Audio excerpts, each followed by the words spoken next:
अच्छे इदारे से फारिग हो, काबिल मुफ्ती लाना है जो हाफिज भी हो, कारी भी हो और आलिम भी हो और मुफ्ती भी हो। उनकी तनख्वाह रहेगी 40,000 रुपये। कौन देगा पैसा? 12 लोग खड़े हो जाए जिनका इनकम एक महीने में 3 लाख 4 लाख रुपये है। आप बताइए, एक महीने में 3 लाख इनकम हो, साल में एक बार 40,000 रुपया देना है। ऐसे 12 लोग खड़े हो जाए, कोई नहीं खड़ा होगा। क्यों भाई? मस्जिद बनाना सवाब का काम है, काली किसने बोला? जहां ये लिखा है मम बना लिल्लाहि मस्जिदन बनल्लाहु लहू फिल जन्नह बैतन, वहीं पर ये लिखा है मल्लम यारिफ हक़्क़ल आलिमिना फहुवा लैसा मिन्ना।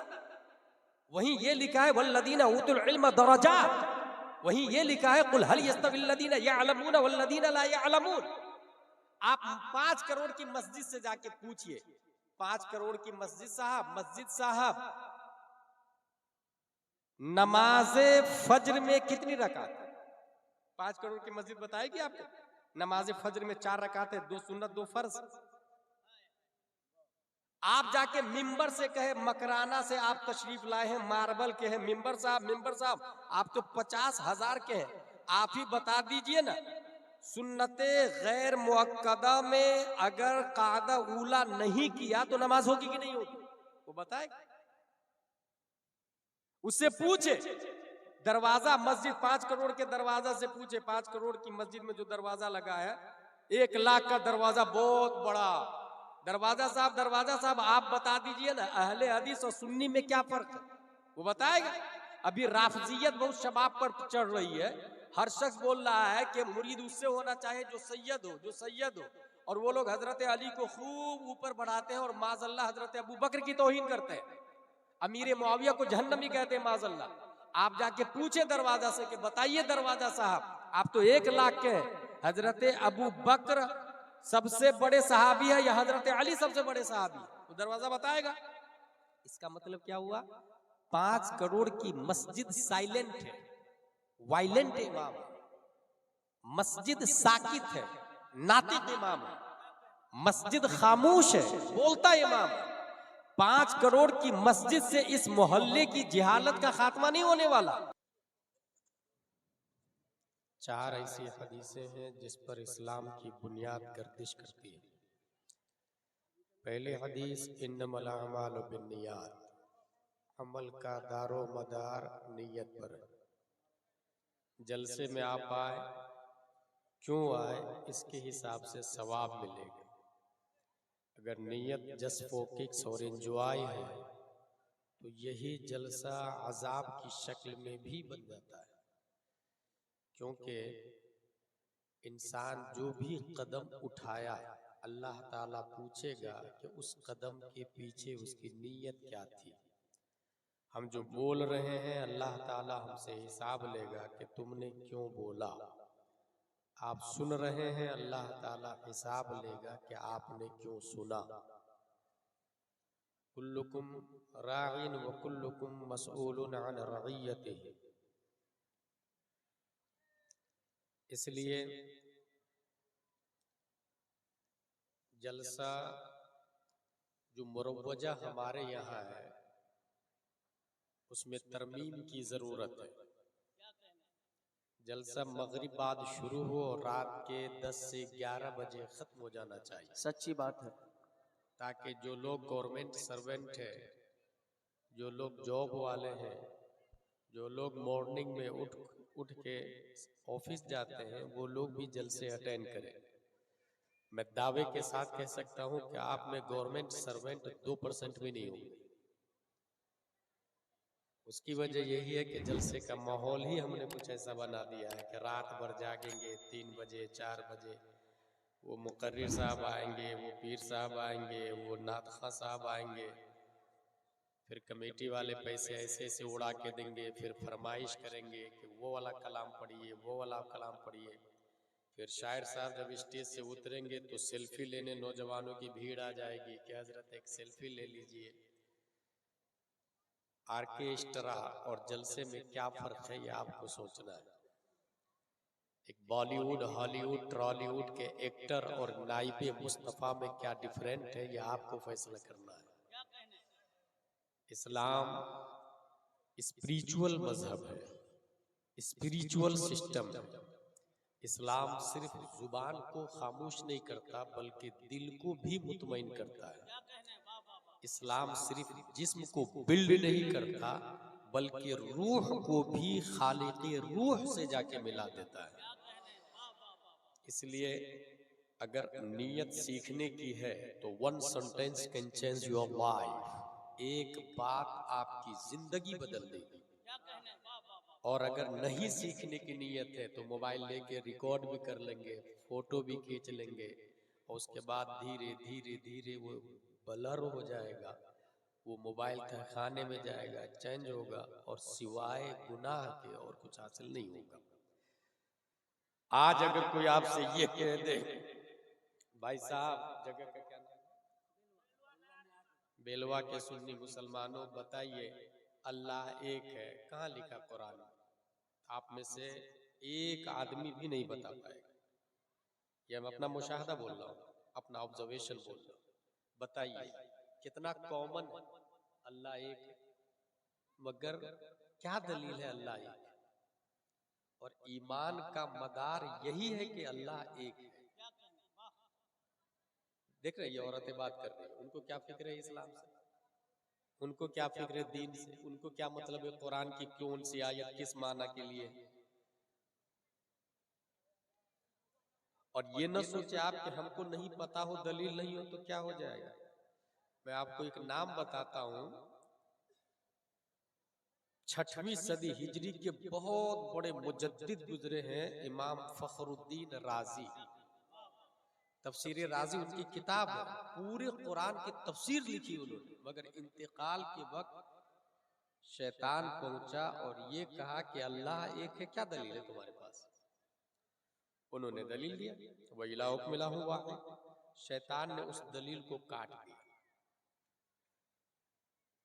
फखरुद्दीन राजी अलैहि रहमत ने दूसरी दलील दी, कुल हु अल्लाहु अहद। शैतान ने उस दलील को भी काट दिया।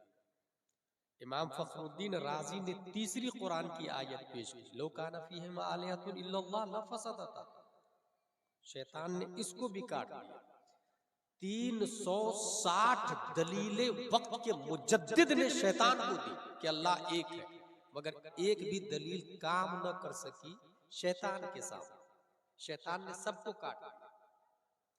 तब उनके पीरो मुर्शिद नजमुद्दीन कुबरा अलैहि रहमा ने कहा, बेटा बोल, बगैर दलील के मैं अल्लाह को एक मानता हूं। सुभान अल्लाह, सुभान अल्लाह, वाह वाह वाह, क्या बात। बताना मैं ये चाह रहा हूं कि 360 दलीलें थी, उसको शैतान ने काट दिया। आपके पास एक भी दलील नहीं है। आपको लगता है कि आप ईमान पर मरेंगे? हमको लगता है कि हम जन्नत में जाएंगे। जन्नत का मदार तो ईमान है ना, और जब ईमान ही नहीं रहा तो वो कैसी जन्नत, वो कहाँ की हूर है, वो कहाँ की शफाअत? भाई शफाअत मोमिन को मिलेगी, काफिर को नहीं मिलेगी। और जब ईमान ही नहीं है तो फिर अगरचे सुन्नी कब्रिस्तान में दफन हो जाए आप, लेकिन हश्र काफिरों वाला होगा, हम दोजख में जाएंगे। शफाअत नबी की उनको नसीब होगी जिनके दिल में राय बराबर भी ईमान हो। और जब शैतान वो राय बराबर भी छीन ही लिया है तो बचा क्या? इसलिए जलसे का वजूद अकीदे की हिफाजत के लिए हुआ, ईमान की हिफाजत के लिए हुआ। अगर मैं आपसे ये कहूं कि चैट जीपीटी बनाना आसान है या नजरिया बदलना आसान है?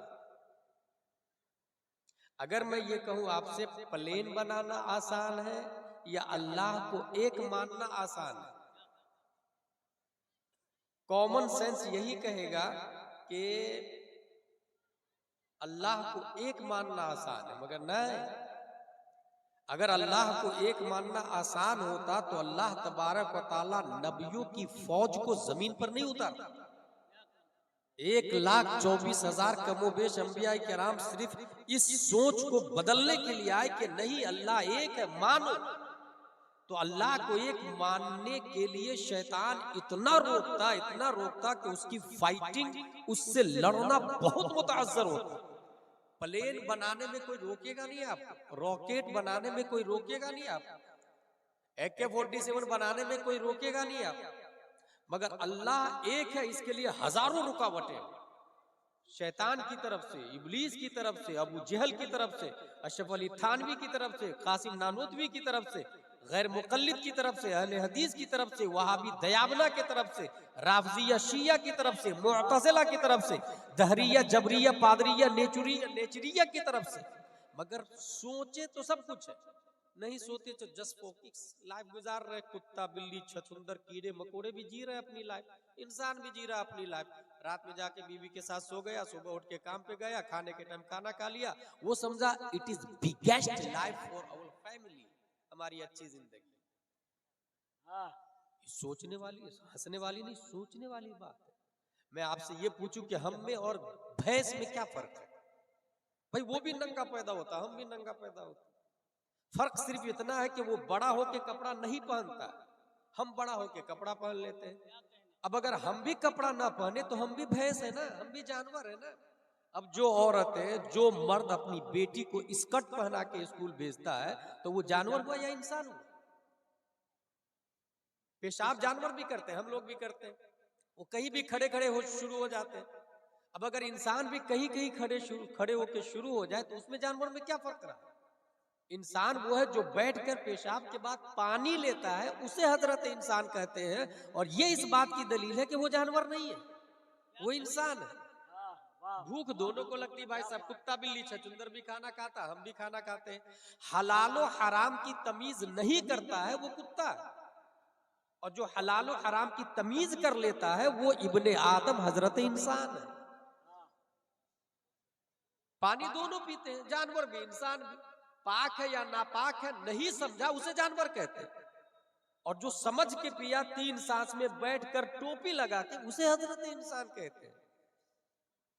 पूरी लाइफ स्टाइल सिखाने के लिए अल्लाह ने नबियों को भेजा, उसमें हुजूर सल्लल्लाहु अलैहि वसल्लम, हुजूर सल्लल्लाहु तआला अलैहि वसल्लम की बात, कौल, फ़िल और उनकी मौजूदगी में सहाबा ने जो काम किया, नबी राजी हुए, इनकार ना फरमाए, उसे हदीस कहा जाता है। अगर मैं ये पूछूं, आप किसी से बात करें कि नहीं मैं मुसलमान, मुसलमान किसको कहते हैं? बोले एक अल्लाह को माने और नबी को माने, कहाँ लिखा है? नहीं बता पाएंगे।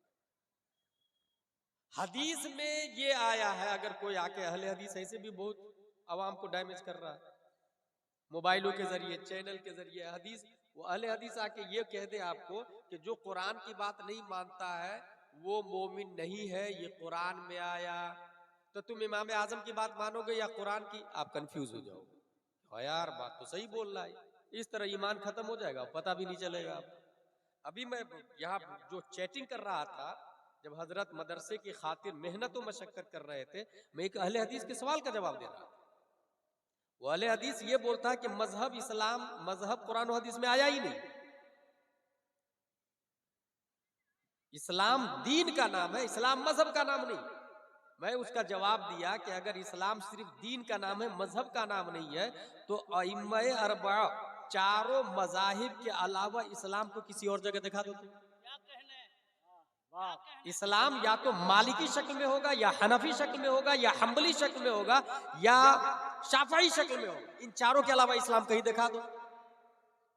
अब आपसे पूछे ये कहाँ लिखा? मैंने दलील पेश की, मैंने कहा बताओ कुरान शरीफ में फसअलू अहल जिक्र में अहल जिक्र से कौन से लोग मुराद है? कुरान शरीफ में आ जाए, वो मय्युशाक़िक़िर रसूल मिन बअद मा तबय्यन लहुल हुदा व यत्तबि गैर सबीलिल मोमिनीन, सुभान अल्लाह सुभान अल्लाह सबीले मोमिनीन के अलावा चलने वाला गुमराह हो जाता है। यहाँ मोमिनीन के रास्ते से क्या मुराद है? वाह वाह ये जवाब दे रहा था, मुझ पे जवाब देना जरूरी था, कुछ वो ग्रुप में बात आ गई थी, चैनल पे बात आ गई थी। तो उलमाए किराम को दीन का दर्द है, और यहाँ हमको यही नहीं पता कि अल्लाह एक है, कहाँ लिखा हुआ है, क्या आयत है।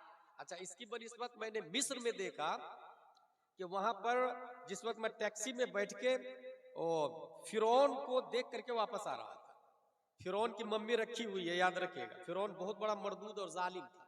वो बोल रहा था मैं खुदा हूं। अल्लाह ने उसकी लाश को इबरत के लिए रख दिया, आज म्यूजियम में रखा हुआ, हिल्टन म्यूजियम में। 5 रुपया लगता हम लोग को देखने के लिए, अजहर के स्टूडेंट को। जब देखने के लिए वापस आए तो टैक्सी ड्राइवर से हमने बात की कि हम फिरौन को देख करके आ रहे हैं। उसको खुद ही नहीं पता था फिरौन यहाँ पर है। बहरहाल उस टैक्सी ड्राइवर ने एक आयत की तिलावत की। जब मैंने कहा अंता लम तारिफ फिरौन,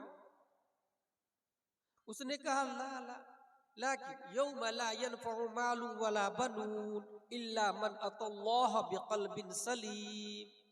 ये टैक्सी ड्राइवर पढ़ रहा है, एक टैक्सी चलाने वाला कुरान मुकद्दस की इतनी आयत दलील में पेश करता है, दलील में, कि मालो दौलत काम नहीं आएंगे अल्लाह की बारगाह में, कल्बे सलीम काम आएगा अल्लाह की बारगाह में। वाह वाह वाह, सुभान अल्लाह। एक टैक्सी वाला जब ये आयत पेश कर रहा है, और यहाँ हमारा हाल ये है सीमांचल में, बिहार में, कि हमें यही नहीं पता कि अल्लाह एक है, कहाँ लिखा हुआ।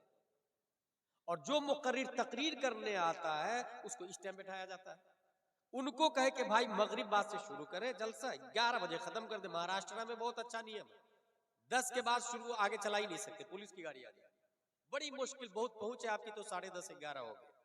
इससे क्या होता है, पढ़े लिखे लोग भी सुनते हैं। आज वकला जो मुस्लिम है, जो जज है, जो गवर्नमेंट के हाई पोस्ट पर है, IAS IPS करके जो लोग गए, वो लोग जलसे में क्यों नहीं आते? कोई टाइमिंग नहीं, कोई सिस्टम नहीं, उधर पैसा उड़ा रहा, उधर नारा लगा रहा, उधर बेनज़मी बदनज़मी है। यहाँ पर मैं अभी जब वुजू करने के लिए गया तो तकरीबन 10 औरतें लाइन लगा के टॉयलेट बाथरूम में खड़ी। कौन जिम्मेदार है इसका? जो लोग अपने घर में हर साल टाइल्स बदलते हैं, वो रसूलुल्लाह के घर में टॉयलेट बाथरूम नहीं बनवा सकते।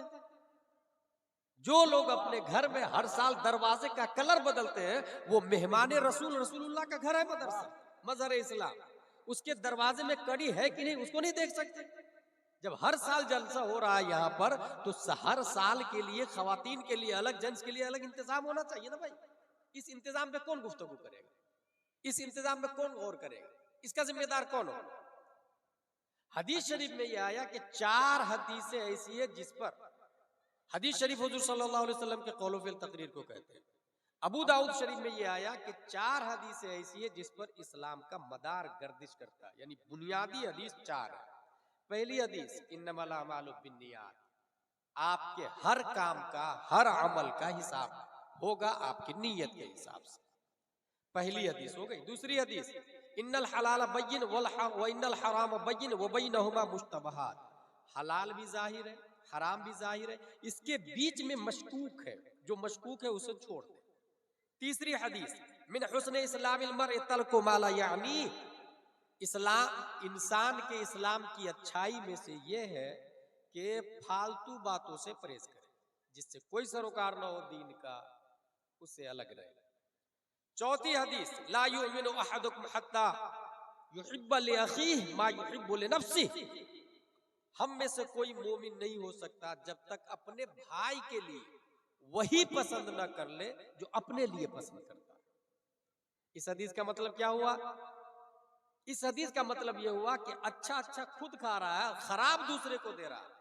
अच्छा अपने बारे में सोच रहा है, 2 जमीन देखी या 2 गाड़ी देखी या कोई भी चीज 2 देखी, तो अच्छा अपने लिए पसंद किया और खराब भाई के लिए, ये कमाले ईमान की दलील नहीं है।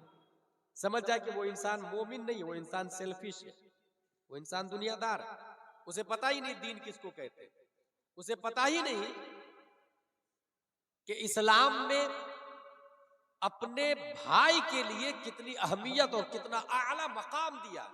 कभी आप ये सोच सकते हैं कि आपके यहाँ गोश्त बनाओ, मटन बनाओ, तो उसमें 2-3 बोटी कटोरे में डाल के बाजू में भेज दे कि हो सकता है उनके यहाँ नहीं खाना बनाओगे।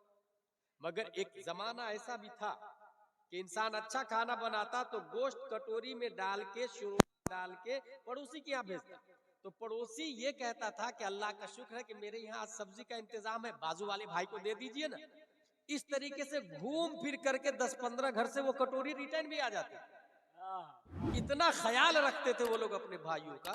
मगर आज हाल ये है कि बहुत अच्छा है तो दरवाजा लॉक कर लिया जाए, किसी को बताना मत क्या बन रहा, क्या पक रहा, माज़ल्लाह या रब्बिल आलमीन। और आपको एक बुनियादी बात मैं आपको बताऊं, ये जो दीन गालिब रहेगा उसकी वजह क्या है? इमाम अहमद बिन हंबल का एक जुमला सुने, वो फरमाते हैं दीन गालिब रहेगा उस वक्त तक जब आलिम हक बोलने में किसी से नहीं डरेगा।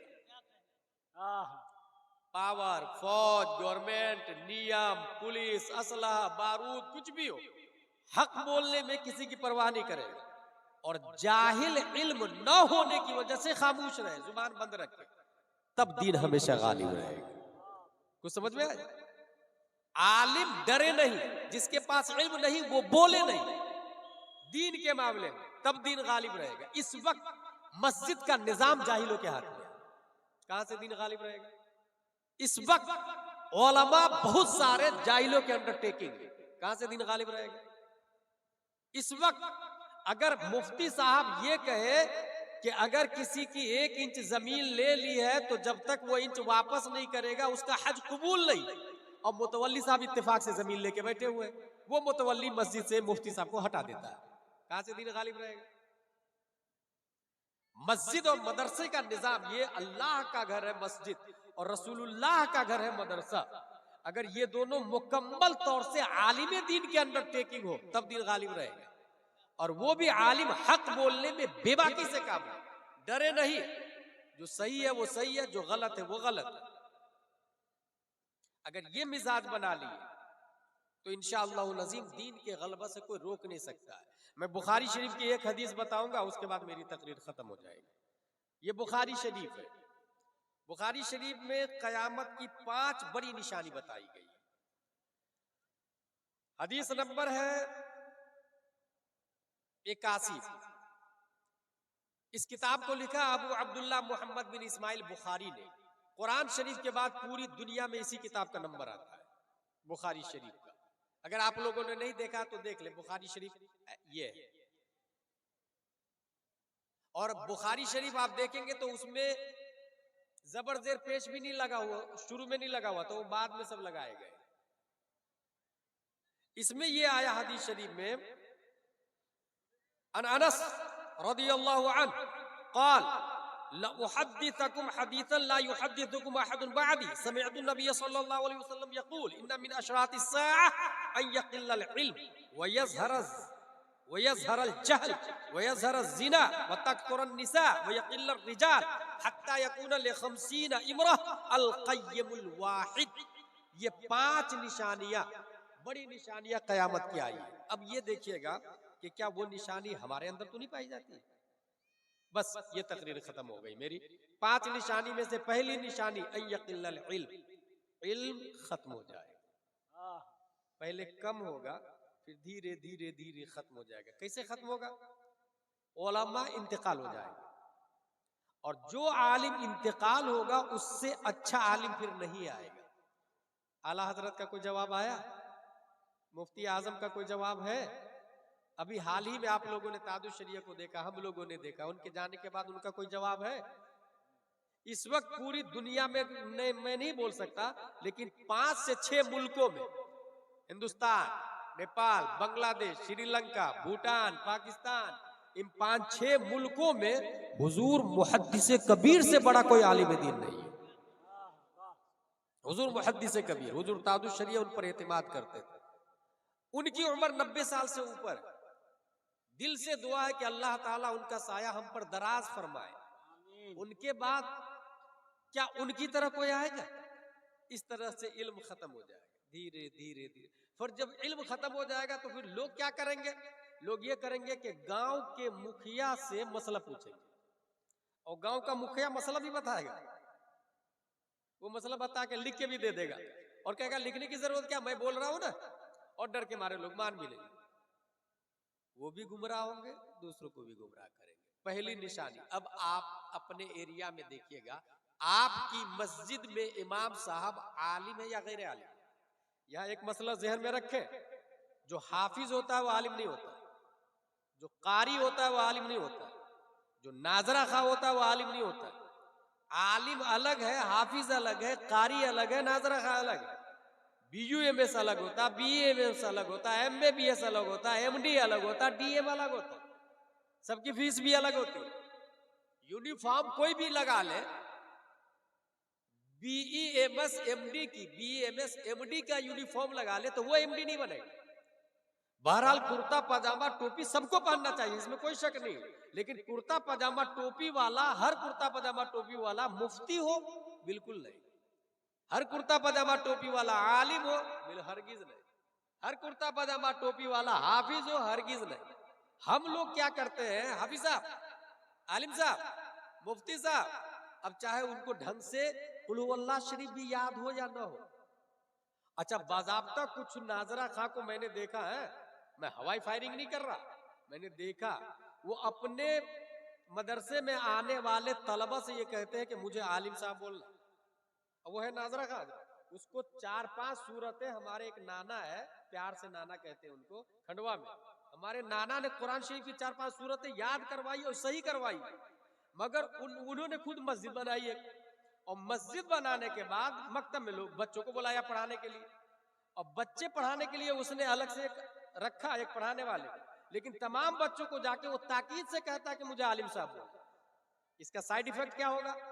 अब अगर खंडवा में या आपके शहर में कोई आलिम साहब बोले कि सुलह कुल्ली से निकाह नहीं होता, और उनके पास जाए वो जो नाजरा खां है मगर लोग आलिम साहब कहते हैं, तो वो कहते हैं कि नहीं निकाह हो जाता है, पब्लिक क्या कहेगी? दोनों आलिम साहब।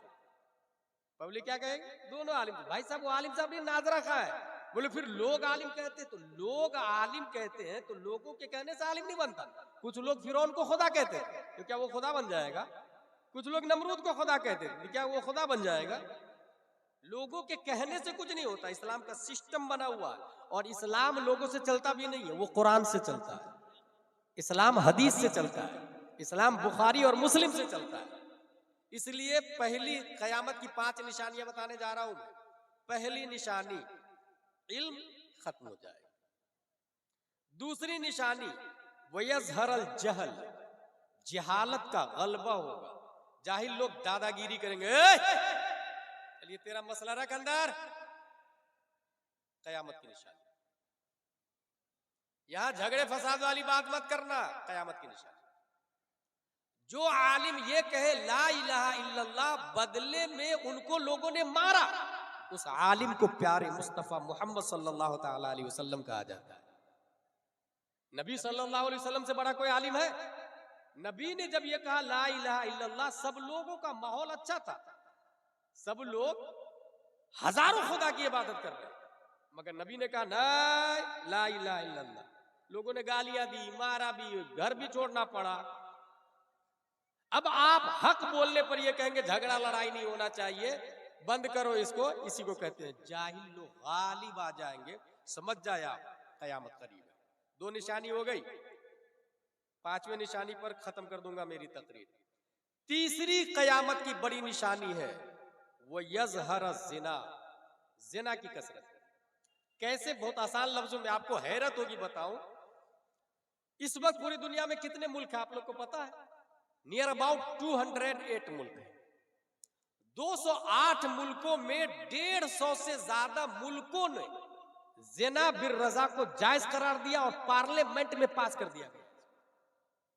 फिर से मेरी बात नोट करें, 208 कंट्री है, 150 से ज्यादा मुल्कों में पार्लियामेंट में बात हुई है। ज़िना की 2 किस्में किया, ज़िना बिल जबर, ज़िना बिर रज़ा। अगर लड़का लड़की दोनों राजी हो, जैसे वैलेंटाइन डे अभी आ रहा है, हजारों लड़का लड़की गुनाह कबीरा में गिरफ्तार हो, दोनों राजी हो, तो ये जुर्म है ही नहीं। इसको लीगली राइट दे दिया, पास कर दिया। और जवाब यहूदी और नसरानी की तरफ से अमेरिका और इजराइल बोलता है मेरा जिस्म मेरी मर्जी, कोई बोलने वाला नहीं।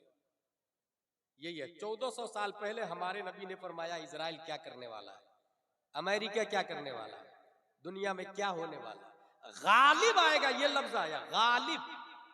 एक होता है कि इंसान गुनाह करके शर्माता, चेहरा नहीं दिखाता है, चेहरा छुपा के चलता है, मगर बाज़ाब्ता गवर्नमेंट ही जब पास कर देगी, उसको पार्लियामेंट में पास हो जाएगा, तब क्या करेंगे आप?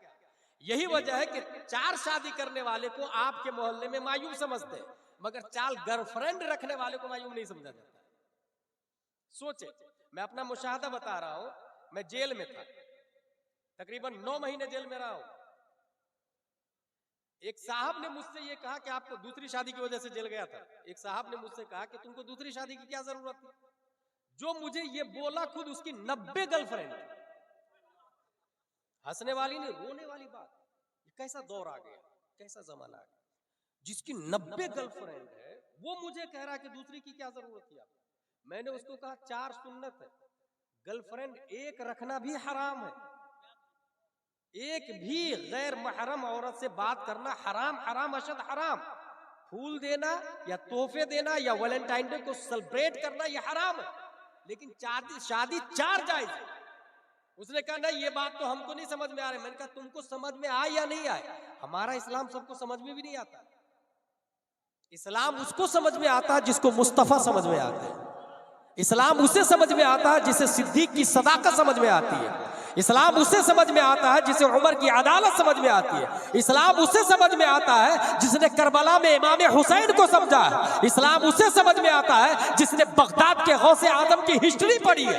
इस्लाम उसे समझ में आता है जिसे भारत में ख्वाजा गरीब नवाज की हैसियत जानी है। इस्लाम उसे समझ में आता है जो बरेली के कलंदर अहमद रजा का फतावा रज़विया पढ़ा है। इस्लाम उसे समझ में आता है जो ताजुश्शरिया का फतावा ताजुश्शरिया पढ़ा है। इस्लाम उसे समझ में आता है जिसे कुरान समझ में आता, रामायण, यजुर्वेद, ऋग्वेद, 18 पुराण, महाभारत, इनके समझने वाले को इस्लाम समझ में नहीं आएगा। इस्लाम समझना हो तो कुरान को समझो, जिसने कुरान को समझा उसने इस्लाम को समझ लिया। नारे तकबीर, नारे रिसालत, उलमा अहले सुन्नत, मसलक आला हजरत हजरत अल्लामा मौलाना मुफ्ती गुलाब जिलानी साहिब किबला। वाह वाह वाह, सुभान अल्लाह, सुभान अल्लाह, वाह वाह वाह, जवाब ले, वाह। इसलिए अपनी बच्चियों को स्कूल भेजें तो ब्लाइंडली बिलीव नहीं करें। जिनकी बच्चियां बिगड़ी है उनके घर पे माँ बाप को जाके समझाया गया है कि आपकी बच्ची फला से बात कर रही है। माँ बाप लड़ने लगे, मेरी बेटी पे शक, तहज्जुद पढ़ती है मेरी बेटी, 5 वक्त की नमाज पढ़ती है, मंडे मंडे को रोजा रखती है। ला हौला वला कुव्वता इल्ला बिल्लाह।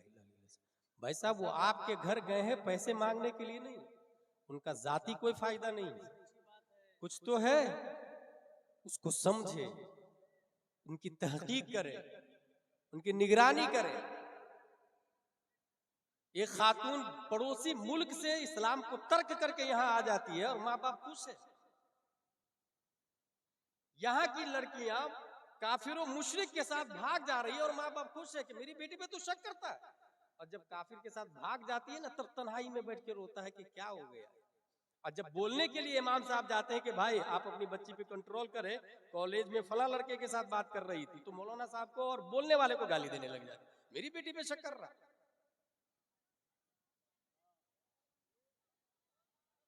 कयामत की निशानी नंबर 4, वतकसुरन निसा, औरतों की कसरत हो जाए। ये बुखारी शरीफ की हदीस बोलने जा रहा हूं मैं। बुखारी शरीफ किन की बात है? ये रसूलुल्लाह की बात है। बुखारी शरीफ किन की बात है? इसमें रसूलुल्लाह की बात। सब लोग बोले किन की बात है? रसूलुल्लाह तो कभी झूठ बोल ही नहीं सकते। अल्हम्दुलिल्लाह रब्बिल आलमीन। तो नबी सल्लल्लाहु अलैहि वसल्लम ने फरमाया कि कयामत की चौथी बड़ी निशानी है तकसुरन निसा, औरतों की तादाद ज्यादा हो जाएगी। यही वजह है कि इस्लाम ने एक से ज्यादा शादी की इजाजत दी। अब आप सोचे कि 1 लाख मर्द है और 1.25 लाख औरत है, हर मर्द एक शादी करेगा तो वो बाकी 25,000 कहां जाएगी? वो हमारी बहन भी हो सकती है ना, वो हमारी बेवा बहन भी हो सकती है, हमारी मुतल्लका बहन भी हो सकती है ना। उसके बारे में कोई सोच रहा है? उसकी फिक्र है किसी?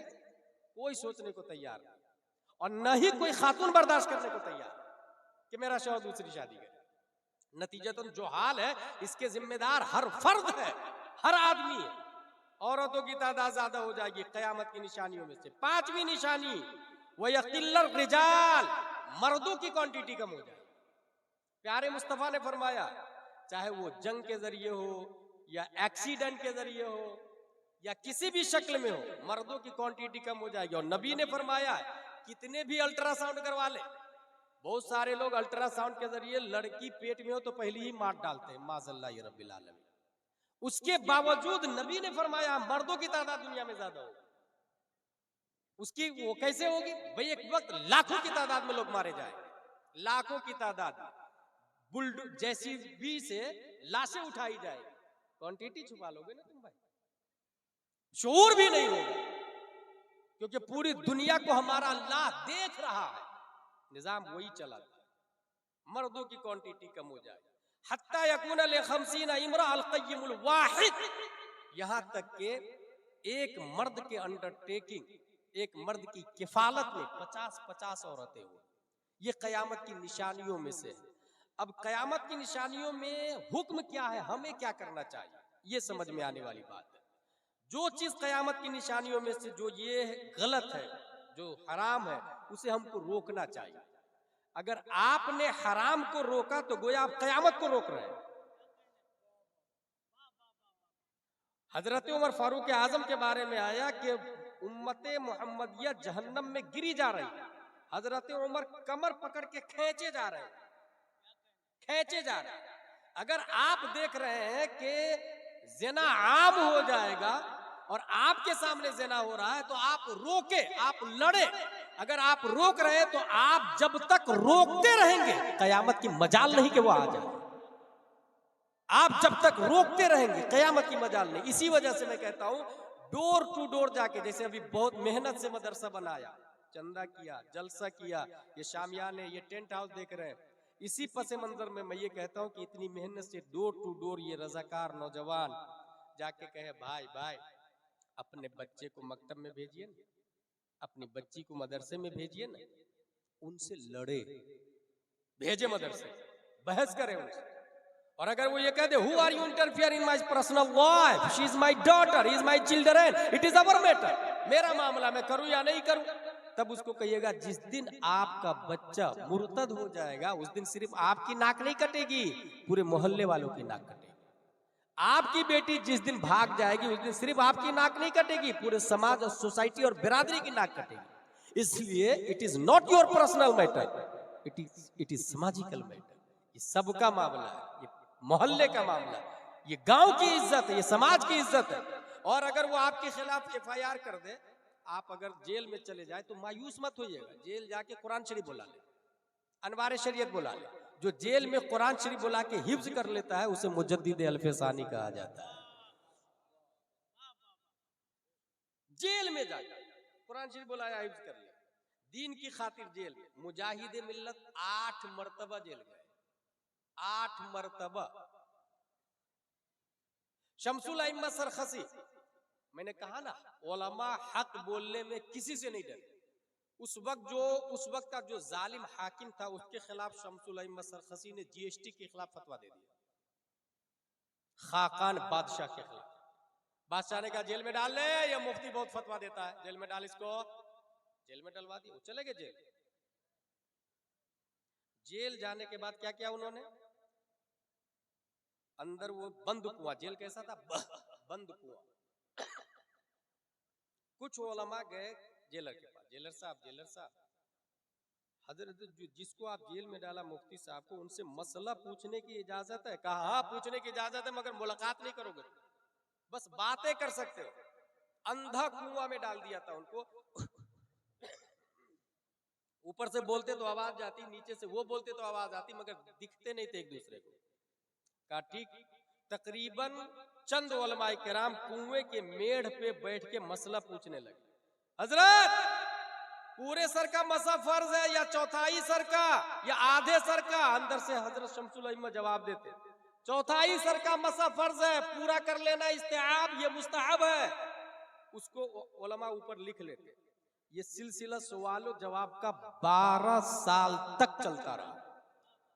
12 साल में उनकी बताई हुई बातों को जब छापा गया तो 20 जिल्दों में अल-मबसूत नामी किताब आज भी मुफ्तियों के लिए क्लास में दाखिल चल रही है।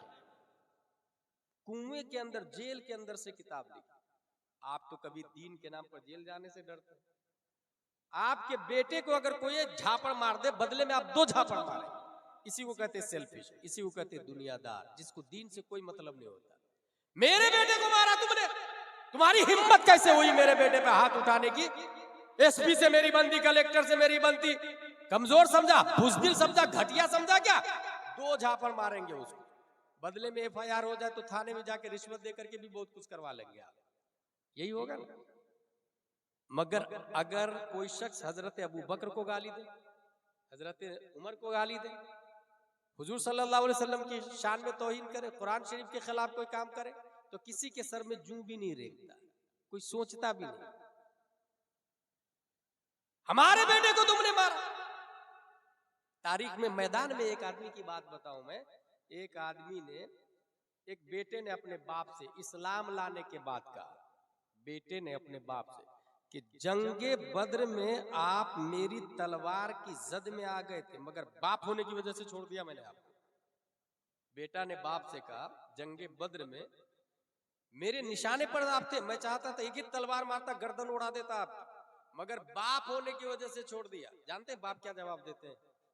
बाप का जवाब है, खुदा की कसम अगर तू मेरी तलवार की जद में आता तो गद्दार मुस्तफा होने की बुनियाद पर तुम्हारी गर्दन उड़ा देता, और हरगिज मैं नहीं सोचता कि तू मेरा बेटा है, क्योंकि कि जो नबी का वफादार नहीं वो मेरा बेटा नहीं हो सकता है, जो नबी का गद्दार है वो मेरा बेटा कैसे हो सकता है? जो नबी का है वो मेरा है, जो नबी का नहीं वो मेरा नहीं, वो कोई और नहीं, अबू कहाफा का बेटा हजरत अबू बकर सिद्दीक रज़ियल्लाहु ताला अन्हु के साथ। इसलिए हुजूर ताजुल शरीयत जाते जाते एक पैगाम देके गए, सुलह कुल्ली नबी का नहीं सुन्नियो, सुन्नी मुस्लिम है सच्चा नबी के लिए। आज की तकरीर का बुनियादी मकसद जो आप अमल करेंगे वो ये, अपनी मस्जिद में इमाम साहब आलिम रखें, अगर हाफिज हो तो उनकी जगह एक और आलिम लाए, हाफिज को हटाए मत, आलिम उनकी जगह 2 इमाम रखें। हर बच्चा हर बच्ची मस्जिद के मकतब में जाना चाहिए, अरबी के साथ साथ में उर्दू लाजिमन पढ़ाए। अगर कोई ये सोचता है, जैसा होता है ना कि लड़की देखने जाते हैं तो ये कहते हैं कि आपकी बेटी क्या पढ़ाई की है, बोले वो 10वीं पास, बोले दीनी तालीम, बोले हाँ दीनी तालीम है ना, 5 बार कुरान शरीफ भी पढ़ ली। भाई साहब एक बात ज़हन में बैठा ले, 5 बार नहीं 50 बार भी पढ़ ले कुरान शरीफ, ये दीनी तालीम है ही नहीं। किसने बोल दिया कुरान पढ़ना दीनी तालीम है? भाई कुरान समझना दीनी तालीम, कुरान पढ़ना दीनी तालीम नहीं। Understanding holy Quran, that is दीनी education, not only reading education. Quran खानी का नाम दीनी तालीम नहीं, कुरान दानी का नाम दीनी तालीम। इसलिए अरबी के साथ साथ अपनी बच्चों को उर्दू, तामीर अदब अव्वल दोम सो, मनवार शरीयत, बार शरीयत, ये लाजिमन पढ़ाए, लाजिमन पढ़ाए। और इस सिलसिले में ये ज़हन में रखें कि इमाम साहब आपके, चूंकि अगर हम यहाँ पर ये ऐलान करें कि ताजुल शरीयत मस्जिद बनानी है, कौन देगा पैसा? चंद लोग खड़े हो जाएंगे, हजरत हजरत जिसको अल्लाह ने दौलत दी, मेरी तरफ से पूरी मस्जिद का सरिया, ठीक है भाई। दूसरा आदमी, हजरत मेरी तरफ से पूरी ईंट। 5 करोड़ की मस्जिद 5 साल के अंदर बनके तैयार हो जाती है। 5 करोड़ की मस्जिद, देखिएगा गौर कीजिएगा, ये पब्लिक कहां जा रही है, इस्लाम से कितना दूर हो गई। 5 करोड़ की मस्जिद तैयार हो गई, क्यों भाई 5 करोड़ की मस्जिद क्यों तैयार हो गई? अब 5 करोड़ की मस्जिद तैयार हो गई, अब ये ऐलान करे कि उसमें एक मुफ्ती लाना है जो अशरफिया, जमदाशाही, रोनाई, हमजदिया अच्छे इदारे से फारिग हो, काबिल मुफ्ती लाना है जो हाफिज भी हो, कारी भी हो, और आलिम भी हो, और मुफ्ती भी हो। उनकी तनख्वाह रहेगी 40,000 रुपये। कौन देगा पैसा? 12 लोग खड़े हो जाए जिनका इनकम एक महीने में 3 लाख 4 लाख रुपये है। आप बताइए, एक महीने में 3 लाख इनकम हो, साल में एक बार 40,000 रुपया देना है, ऐसे 12 लोग खड़े हो जाए, कोई नहीं खड़ा होगा। क्यों भाई? मस्जिद बनाना सवाब का काम है, काली किसने बोला? जहां ये लिखा है मम बना लिल्लाहि मस्जिदन बनल्लाहु लहू फिल जन्नह बैतन, वहीं पर ये लिखा है मल्लम यारिफ हक़्क़ल आलिमिना फहुव लैसा मिन्ना। वहीं ये लिखा है वल्लदीना उतुल इल्म दरजात। वहीं ये लिखा है कुल हल यस्तविल लदीना यअलमून वल्लदीना ला यअलमून। आप 5 करोड़ की मस्जिद से जाके पूछिए, 5 करोड़ की मस्जिद साहब नमाजे फज्र में कितनी रकात? 5 करोड़ की मस्जिद बताएगी आपको? नमाजे फज्र में 4 रकात है, 2 सुन्नत 2 फर्ज। आप जाके मिंबर से कहे, मकराना से आप तशरीफ लाए हैं, मार्बल के हैं, मिंबर साहब आप तो 50,000 के हैं, आप ही बता दीजिए ना, सुन्नते गैर मुअक्कदा में अगर कादा ऊला नहीं किया तो नमाज होगी कि नहीं होगी? वो बताए। उससे पूछे दरवाजा मस्जिद 5 करोड़ के दरवाजा से पूछे, 5 करोड़ की मस्जिद में जो दरवाजा लगा है 1 लाख का दरवाजा, बहुत बड़ा दरवाजा साहब आप बता दीजिए ना अहले हदीस और सुन्नी में क्या फर्क है, वो बताएगा। अभी राफजियत बहुत शबाब पर चढ़ रही है, हर शख्स बोल रहा है कि मुरीद उससे होना चाहिए जो सैयद हो, और वो लोग हजरत अली को खूब ऊपर बढ़ाते हैं और माजल्ला हजरत अबू बकर की तौहीन करते हैं, अमीर मुआविया को जहन्नमी कहते हैं माजल्ला। आप जाके पूछे दरवाजा से कि बताइए दरवाजा साहब आप तो 1 लाख के हैं, हजरत अबू बकर सबसे बड़े सहाबी है या हजरत अली सबसे बड़े सहाबी, तो दरवाजा बताएगा। इसका मतलब क्या हुआ, 5 करोड़ की मस्जिद साइलेंट है, वायलेंट इमाम है, मस्जिद साकित है, नातिक इमाम है, मस्जिद खामोश है, बोलता इमाम है। 5 करोड़ की मस्जिद से इस मोहल्ले की जिहालत का खात्मा नहीं होने वाला। जिहालत का खात्मा मस्जिद से नहीं इमाम साहब से होता है। इसलिए अगर 5 करोड़ की मस्जिद बना ली और इमाम नाजरा खा रखा तो जाहिल के जाहिल ही लोग रहेंगे, और अगर मस्जिद खजूर की शाख तना पत्तियों की बनी हुई हो और इमाम इमामुल अंबिया हो तो मुक्तदी अबू बकर पैदा होते हैं, तलहा जुबैर और हंज़ला पैदा। इसका मतलब क्या हुआ, मतलब ये हुआ कि मस्जिद पर कम ध्यान दे, इमाम पर ज्यादा ध्यान। कम ध्यान दे का मतलब मस्जिद कमजोर भी रहेगी, इमाम स्ट्रांग रहेगा तो हजारों मस्जिदें बन जाएगी, और अगर इमाम कमजोर हो और मस्जिद स्ट्रांग हो तो हजारों स्ट्रांग मस्जिद को उंदुलुस में सलीबियों ने जमींदोज कर दिया, कोई पूछने वाला नहीं। इसलिए इमाम स्ट्रांग होगा तो मस्जिद स्ट्रांग होगा। अल्लाह तबारक व तआला हम सबको कुरान शरीफ, हदीस शरीफ, फिक्र शरीफ